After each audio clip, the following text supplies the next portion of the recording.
this video has been very, very difficult. The first time I ever tried to... Sugar, don't touch the light socket. Okay. The first time that I ever tried to make this video, I recorded the whole thing and put it up on my YouTube channel. The issue being that it was filmed upright, and I did not notice it was like a YouTube short or Instagram reel, which is unsettling to me and not the kind of quality I want to put on my channel. The second time that I tried to record this, I have put Sugar in the other room. Now, where was I? I believe the second time that I tried to record this video.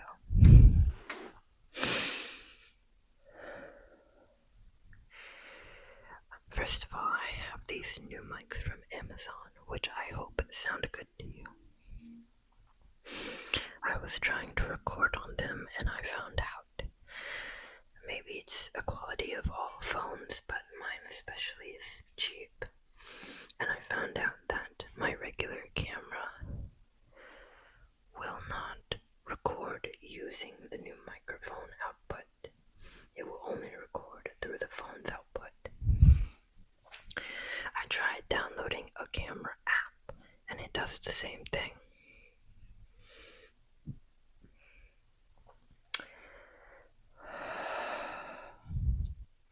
Now, if I go onto an audio app, which is what I have this on now, it will record the audio, but of course you don't have visuals, so I thought, could I start the audio app and then turn on the camera and do a clap sync?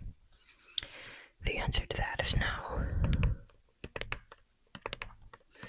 As soon as you turn on the camera, it turns off the audio. So then the next thing I tried to do was use my fiance's laptop to record the audio and then turn my phone's video on and then clap sync. And then after I would record, which I recorded the whole video doing that, after I recorded, I went to send the audio clip through email to my own email. But the audio file is too big. I'm honestly running out of options and getting quite tired. My last option now, if I'm going to use these microphones, is going to be to record this audio right now and just overlay it over a video of me, showing you this VHS and taking apart a different one. It won't. I am losing my patience. As I was telling you, I don't remember where I was. I was telling you about how hard it's been to record this video. I just encountered another problem as the recording app I have told me I was out of space. Now my phone has half of its space free, so I'm assuming it's the recording app itself and that I can record like 5 minutes at a time. I am angry, but alas, I will try to get through with this and I will probably make it shorter than usual, just to get this video out of the way. I appreciate you sticking with me.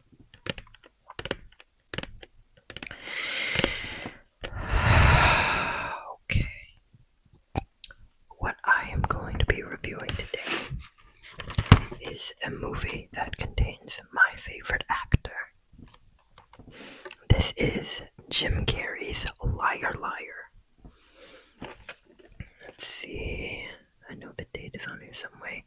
It's copyright 1993, so I'm inclined to believe that it was released in 1993. It is in color and lasts 1 hour and 27 minutes. The reason that Jim is my favorite actor is because of 2 movies he's released where he was not trying to be funny.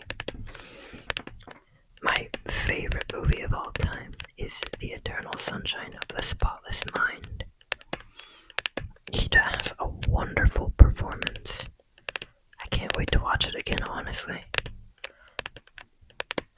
And the second movie I was referring to is, of course, The Truman Show, which was a wonderful performance. Now, is this a good film? Most people would say yes. I looked at Rotten Tomatoes, and I believe it was like a 70 for the regular people and a 60-something for the critics. I'll put the actual numbers up on the screen. I wouldn't rate it that high myself. If you take away this one huge issue, I think it would be a really good movie, and it is a decent movie. I don't think anyone was looking at it that hard. The one issue I have is the lying mechanism, the wish magic that this whole movie rests on.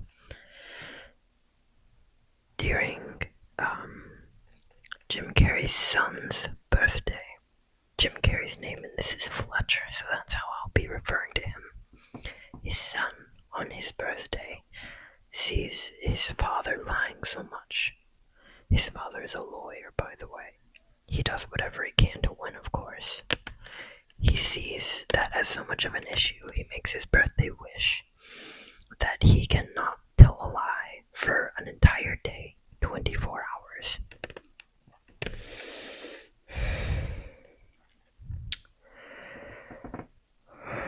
And that's fine, but let's take a look at this.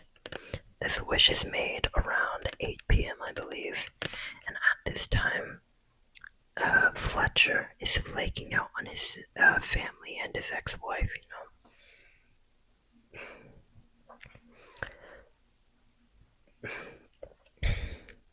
so that he can do more work. And actually, specifically at the time, he is sleeping with one of his colleagues so that he can get a more cozier place in the law firm. And after they have sex, she asks him, was that good for you, or was that enjoyable to you? Something to that extent. And at this point, Fletcher is under the magic of the wish. And to that specific question, he answers, I've had better. Now, what are we looking at here? Was that not telling a lie, or being excessively honest, oversharing? Because that wasn't part of the wish. He was just oversharing, and then he acts all surprised and acts like he never would have said that himself, but I don't feel like he needed to. This starts with the first big problem. I actually paused my VCR and turned to my fiancé and said, this poses some interesting questions. So that's the first time he doesn't lie. Overshares more specifically. Let's take a look at some other cases. The next day, Fletcher goes to court trying to represent a woman who has cheated on her husband multiple times. And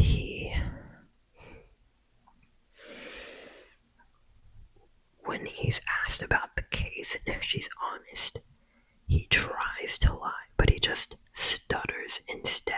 And he's very, jovial, as Jim Carrey's known for. That's what a lot of people like about this movie. He starts moving all around and acting like he can't talk. But in this case, he's asked something, and instead of lying, or not lying, and instead of telling the truth or oversharing, he doesn't talk. You could say this is a choice that he doesn't say anything because he's trying to lie and can't. So he says nothing in this case.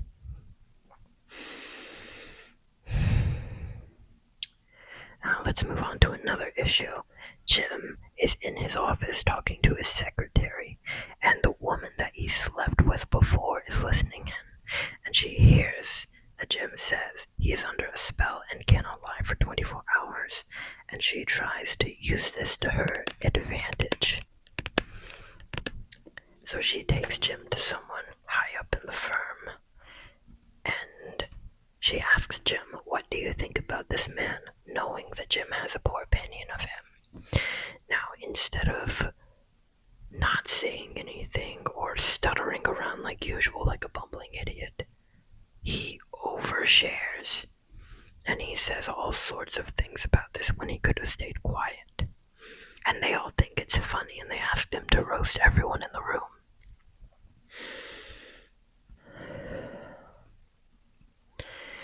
And I don't know. It's just strange to me that there's so many options. They use the lying mechanism to just make the movie funny, and that's fine because it's a comedy movie. Most people enjoyed this, and like I'm not, getting mad at them for it. I personally could not enjoy the movie myself because I noticed this. Half the time I wish I didn't notice this.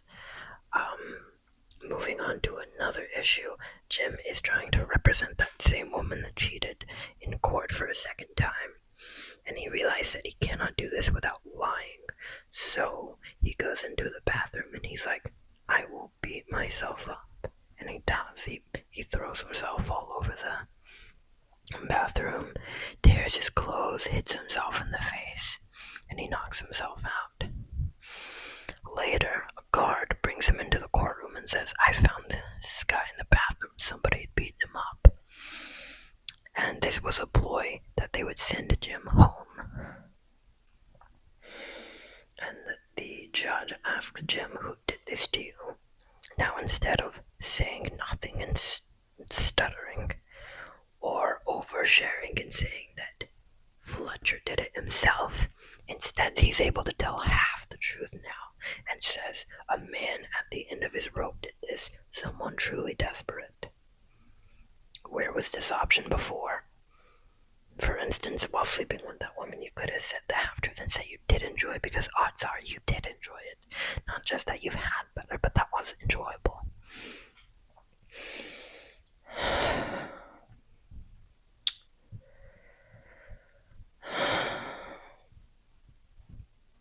I don't know. But then the judge asks him, "Do you feel like you can still represent in this condition?" And Jim, telling the truth, says yes. And then we run into another problem. Jim has his witnesses up on the bench, and he has to ask them questions, and they are free to lie. They are not under the spell. But every time Jim will ask a question, he rats out those people and says, no, that's not true. But he's under no compulsion to do that. He cannot lie himself. He does not have to stop other people. These are so many conditions that were just bent around to make it more funny. And again, you've heard me speak on that. It's a comedy movie. I shouldn't be this angry at it. But this is just my opinion of the movie. That's all I really have to say about it. There's one thing I can say is around the end of the movie, his ex-wife and son were moving to another area, I forget where, and they were already boarding on a plane, and Jim, trying to see his son, sneaks into the airport. They won't let him in, so he has to sneak. And I realized that this movie is in 1997, and they don't have TSA right now. That's very interesting. Before 9/11, before I was born.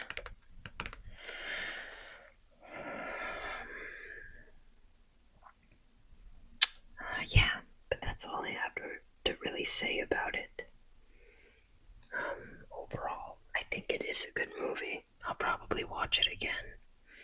That's just something that really bugged me personally. I hope you guys enjoyed. I've got another idea on the way. It's not my usual kind of post, but I'd like to make it. It's very important to me. Thank you all for watching, and I hope you have a wonderful day.